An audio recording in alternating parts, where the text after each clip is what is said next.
Listen, not with your ears, with everything you have got, because somewhere in your life, right now, there is a person who is not loving you. They are not even seeing you. They are studying you, testing your edges, watching how fast you fold when they pull away, how much of yourself you will quietly hand over just to feel safe around them again. And you have been calling that love. It is not love, it is a lab, and you have been the experiment, but that changes right now. Because I am about to show you exactly what these tests look like in real life. In real moments you have already lived through and never fully understood until this second. Once you see them, nothing will ever be the same. Number 1.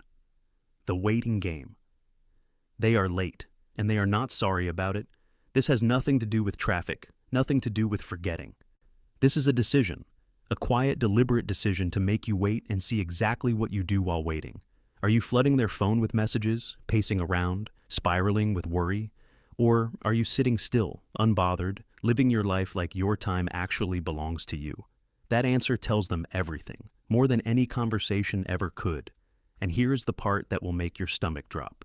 If you blow up their phone, if you apologize the second they arrive even though you were on time, you just failed. You thought you were being caring. They were reading desperate. They were reading controllable. The most powerful response: live like they are not coming. Not as a game, but because your life does not pause for someone who chose not to respect it.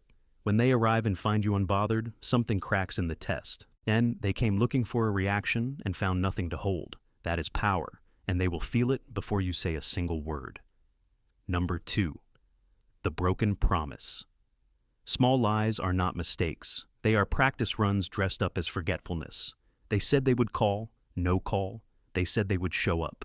They did not show up. And now they are quietly waiting to see what you do about it. Do you wave it off? Say it is fine? Do not worry, I understand? Because if you do, you just taught them something they will never unlearn. You taught them that your expectations have no teeth. And that small broken promise was never the point. It was the door into a pattern of letting you down so gradually that one day you stop expecting anything at all. You reorganized your entire heart around someone who never intended to show up. And you stopped being disappointed because they trained you to. One small broken promise at a time. Address it, calmly, directly. Not with rage, just with the truth that your words mean something and you expect the same in return. Watch how fast everything shifts when they realize broken promises now come with consequences. Number 3. The cold front. This is the one that breaks the strongest people. They walk in and something feels different, heavy. Their answers are short. 1 word, 2 words. Not enough to start a fight, just enough to make you feel like you did something wrong without knowing what it was. And now your whole mind shifts into panic mode. What did I do? How do I fix this? How do I bring them back to warm because this cold is unbearable? That spiral is not love. That is a trap. They learned something about you. Oh, that silence damages you more than screaming ever could. That they do not need to raise their voice. They just need to go cold and you will do all the work. You will shrink yourself. You will offer your peace just to get the temperature back to normal. Every time you do that, you hand them the remote control to your emotions. So the next time the cold front rolls in, do not chase it. Stay warm, not because you do not care, but because your warmth does not live in their approval. It lives inside you, and nobody takes it by simply going quiet. Number 4. The pushed boundary. You said no, calmly, clearly, and for half a second it seemed like it landed. Then the eyes went soft. The heavy silence came, and suddenly you heard words like, I just thought you cared about me, or, fine, I will handle it alone. And now you are standing there holding your no and feeling like a terrible person for saying it. That guilt is not yours. It was manufactured in that exact moment to make your no feel like a crime.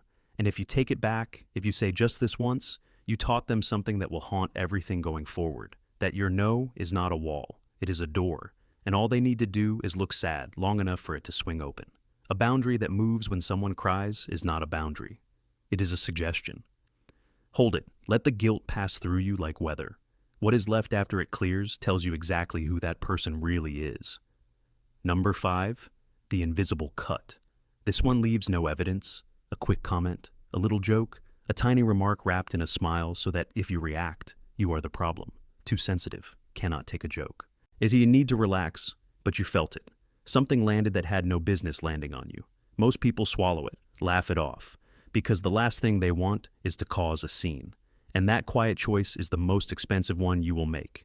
Because if you swallow it, the next comment is sharper. And the one after that, sharper still. Until one day they are saying things that would have stopped you cold a year ago, and you are sitting there absorbing it because you slowly trained yourself to accept what you never should have. 5 words change everything, said quietly. No drama, that did not sit right with me. No argument needed, no explanation required. Just those 5 words show them you see exactly what happened, and that you are not someone who can be slowly carved into without noticing. Every single one of these tests is asking the same question in 5 different disguises. Do you know who you are when someone is quietly trying to make you forget? The people running these tests are not powerful. They are only powerful in the spaces where you do not know your worth. Fill those spaces with real unshakable self-respect, and the tests stop working. The silence stops reaching you. The broken promises stop defining you. The cold fronts stop changing your temperature. Not because you fought back, but because you stop being available to be tested. You are not a lab, you are not an experiment, and you are not for anyone who needs to run tests to decide if you are worth respecting. Drop a comment and tell me which test hit closest to home. Share this with someone who needs to see it today. Hit the like button, subscribe, and I will see you in the next one.